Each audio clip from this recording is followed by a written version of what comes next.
बकायदे खत लिखा, वसीयतनामा लिखा कि ये खत और ये वसीयतनामा ये चाबी तेरी नस्ल में चलती रहे, यहाँ तक के चलते चलते हजरत अबू अय्यूब अंसारी के पास पहुंची। ए मुसलमानों, आज तक हमने यही सुना कि मेरे आका हजरत अबू अय्यूब अंसारी के मकान में ठहरे, लेकिन नहीं, बल्कि जनाबे अबू अय्यूब अंसारी रज़ियल्लाहु तआला अन्हु मेरे आका के मकान में ठहरे रहे। इसलिए आपने सुना होगा जब मक्का फतह करके जा रहे थे, जिस ऊंटनी पर सवार थे, आपने उस ऊंटनी के लगाम को छोड़ दिया था और ये कह दिया था ये ऊँटनी मिन जानिबिल्लाह है, जहाँ ऊँटनी बैठेगी वही नबी का क़यामगाह होगा। बिलाल ऊँटनी चलते चलते उसी मकान पे जाकर डेरा डाल दिया। जैसे ऊँटनी बैठी, अल्लाह के नबी ने कहा तुब्बा का खत लेकर के आओ।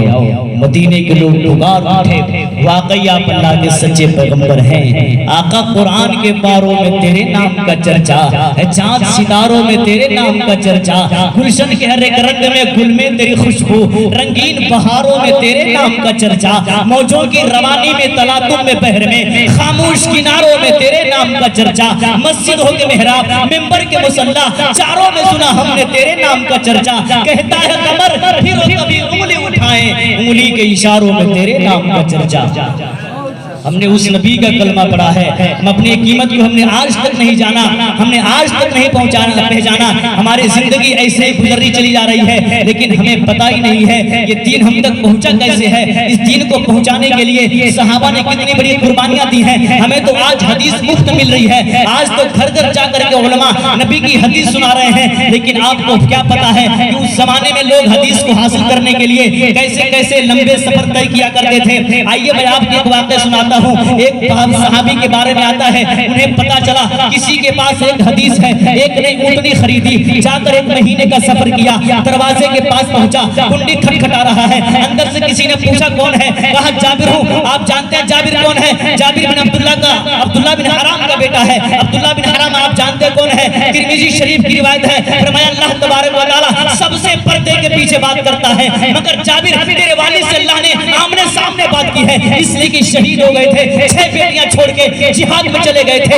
उन्हीं का बेटा जाबिर बिन अब्दुल्लाह जो अपने 6 बहनों की परवरिश करता था, नबी के साथ जिहाद में जाता था, आज 1 महीने का सफर करके दरवाजे के पास पहुंचा है, कुंडी खटखटा रहा है, अंदर से किसी ने पूछा कौन है, कहा जाबिर हूं। कहा किस लिए तशरीफ लाए हैं? मुझे बुला लेते। कहा सुना नबी की एक हदीस आपके पास है, खुदा के वास्ते हदीस मुझे सुना दीजिए। ऐ मुसलमानों देखो हदीस के बाहर बैठे हैं, कौन जाके सीखता है, कौन वापिस आके सीखता है, कौन अपने गाड़ी का पेट्रोल खत्म करता है। सहाबा इल्म सीखते थे, 400 सहाबा सुबह के चबूतरे पर भूखे प्यासे खड़े हैं, नबी की ज़बान से कुछ निकलेगा, इल्म पढ़कर हम सीखेंगे। अरे रस्तों में बेहोश हो रहते थे, लोग समझते थे कि मिर्गी का दौरा है, खुदा की कसम वो मिर्गी का दौरा नहीं, वो भूख होती थी और उस भूख में रहकर अबू हुरैरा हदीस याद किया करते थे।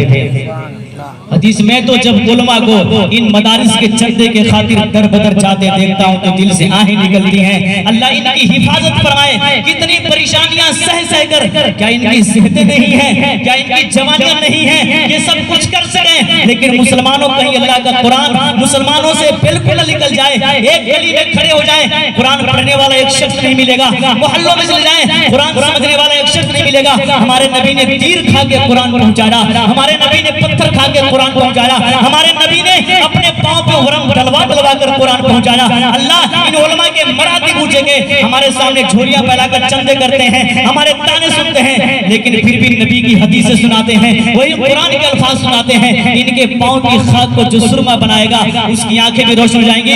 लेकिन ये सब कब होगा? जब हम अल्लाह के नबी की मोहब्बत अपने दिलों के अंदर जिंदा करेंगे, दीन से वाबस्तगी अख्तियार करेंगे और दीनी तालीम के माहौल में रह करके जब जिंदगी गुजारेंगे तो जिंदगी के अंदर नूर पैदा होगा, जिंदगी में इनकलाब पैदा होगा। उसकी बरकत से अल्लाह तबारक व तआला हमारी दुनिया की जिंदगी को भी कामयाब करेगा और आखिरत की जिंदगी हम बारहा सुनते हैं लामहदूद है, हमेशा की जिंदगी जो कभी खत्म नहीं होगी। अल्लाह हम सबको उसमें भी कामयाब करके दिखलाएंगे।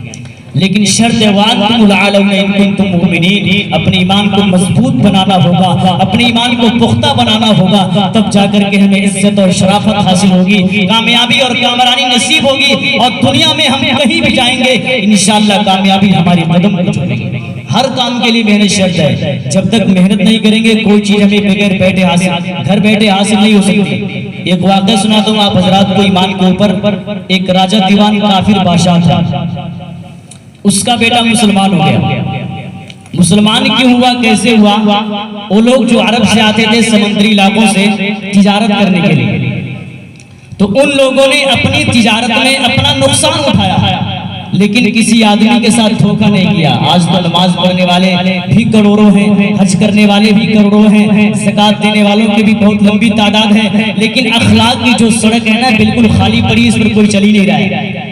जिससे दीन फैला है, जो दीन की बुनियादी चीजें हैं उस पर कोई चल नहीं रहा है। इस तरीके से सारे लोग अच्छे हैं, लेकिन जब मामले की बारी आती है, जब हमारा मुआमलात किसी से होता है, हमारा लेन देन किसी के साथ होता है, तो उस वक्त हम धोखा देने में, हम झूठ बोलने में, फरेब करने में सबसे आगे दिखाई दिया करते हैं। इसलिए फरमाया कि हमारी जिंदगी का अक्सर हिस्सा जो है अल्लाह की इबादत में गुजरनी चाहिए, और सबसे पहली चीज जो है हमें अपने इखलाक को सही करना होगा, अपने किरदार को सही करना होगा, तब जाकर के हमें हमारी बात कौम के ऊपर असर करेगी, लोगों को समझ में आएगी। तो उन लोगों ने अपनी तिजारत में अपना नुकसान उठाया, लेकिन किसी आदमी के साथ धोखा नहीं किया। उस पर राजा का बेटा मुसलमान हो गया। अब उसको बड़ी फिक्र हो गई, हमारे घर में दीन आ गया, हमारे घर में ईमान आ गया।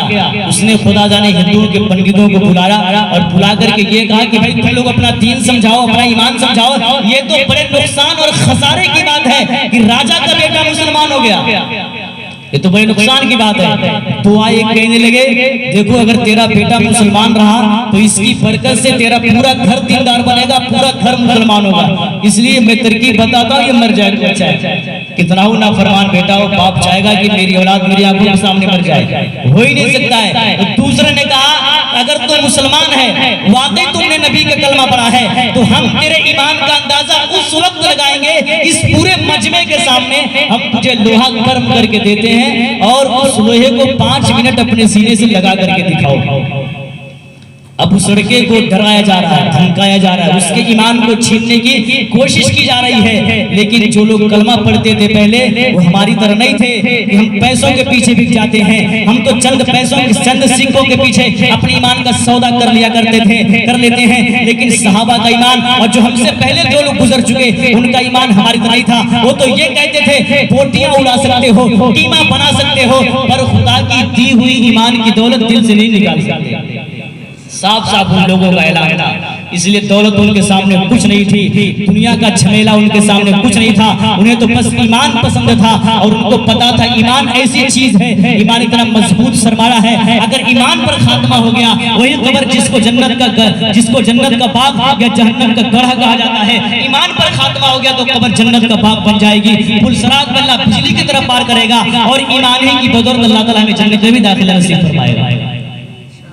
तो फरमाया इस पूरे मजमे के सामने इस लोहे को 5 मिनट अपने सीने से लगा के दिखाओ। मासूम लड़का डर गया, घबरा गया, इलाही अब मैं जल जाऊंगा, अब आग मुझको जला देगी, लेकिन मुझे तो नहीं लगता कि मैंने तेरी तौहीद को ऊंचा करने के लिए जो कलमा पढ़ा है, तेरे नबी के परचम को आम करने के लिए जो मैंने दिल के अंदर उस कलमे को उतारा है, मुझे नहीं लगता ये दुनिया की आग मुझे जलाएगी। लिखा तारीख की किताबों में, जब लोहा गर्म करके बिल्कुल डाल करके उस लड़के के सामने लाया गया, खुदा की कुदरत उस लोहे के अंदर जाहिर हो रही है। अल्लाह को बचाना मकसूद था। वो लड़का अपनी आंखों से क्या देखता है कि उस सुर्ख और गर्म लोहे के अंदर कीड़े मकोड़े जिंदा रेंग रहे हैं, कीड़े मकोड़े जिंदा रेंग रहे हैं। उसने देख लिया जो जात इन कीड़े मकोड़ों की इस आग के अंदर हिफाजत कर सकती है, क्या वो मेरी नहीं करेगी? उन्होंने 5 मिनट का मुतालबा किया था। ऐ मुसलमानों, राजा दीवान के बेटे ने लोहा गरम गरम लेकर सीने से लगाए हुए घंटों खड़ा रहा। खुदा की कसम मुसलमानों, कितनी बड़ी अजमत थी ईमान की। एक आदमी के ईमान की बरकत से वहां के लोग गवाह हैं, वहां का चौक बाजार गवाह है। एक आदमी के ईमान की बरकत से 600 काफिर उसी वक्त कलमा पढ़कर मुसलमान हो गए। एक ईमान वाले की बरकत से आज वही ईमान तो चला गया जिसको मोहम्मद अरबी सल्लल्लाहु अलैहि वसल्लम फैलाने आए थे, जो सहाबा किराम के जरिए से हमें ईमान मिला था।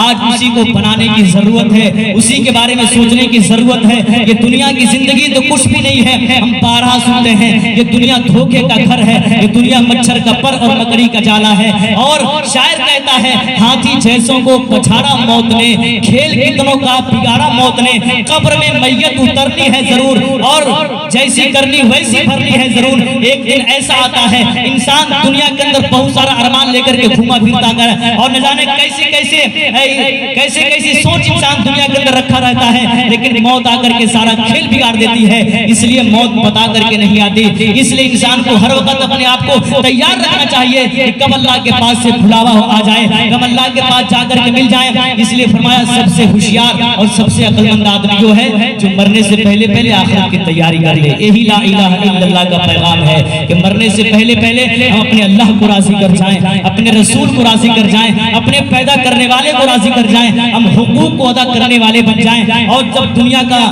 की जिंदगी हमारी सही होगी तो बाकी सारी जिंदगी इंशाअल्लाह हम सब के लिए आसान हो जाएंगी। लेकिन उसके लिए मेहनत शर्त है। हमें दीन के माहौल में ढलना पड़ेगा, दीन के सांचे में ढलना पड़ेगा, तब जाकर के हमारी जिंदगी के अंदर तब्दीली पैदा होगी, तब जाकर के अल्लाह तबारक व तआला हमारी जिंदगी को कामयाब करेगा।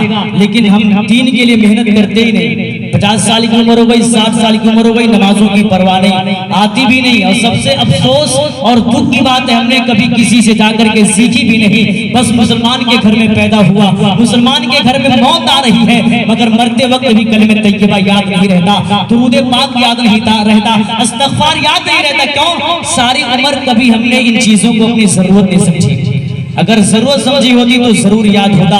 दुनिया की चीजों को हमने अपना जरूरत समझा, दुनिया के काम को हमने अपना काम बनाया, तो हर काम हमारा आसानी के साथ निकल गया। जब दीन पर मेहनत करेंगे, जब दीन के लिए कुर्बानी देंगे और जब दीन के खातिर अपना तन मन सब कुछ निछावर करेंगे, अल्लाह तबारक व तआला जरूर हमें कुछ न कुछ इल्म जरूर अता फरमाएगा, जिससे हमें हलाल और हराम की तमीज पैदा होगी। हमें छोटों पर शफकत और बड़ों की कदर करने वाला, हम बड़ों की कदर करने वाले बनेंगे और दुनिया के अंदर जिंदगी जो है हमारी सुरखरू साबित होगी।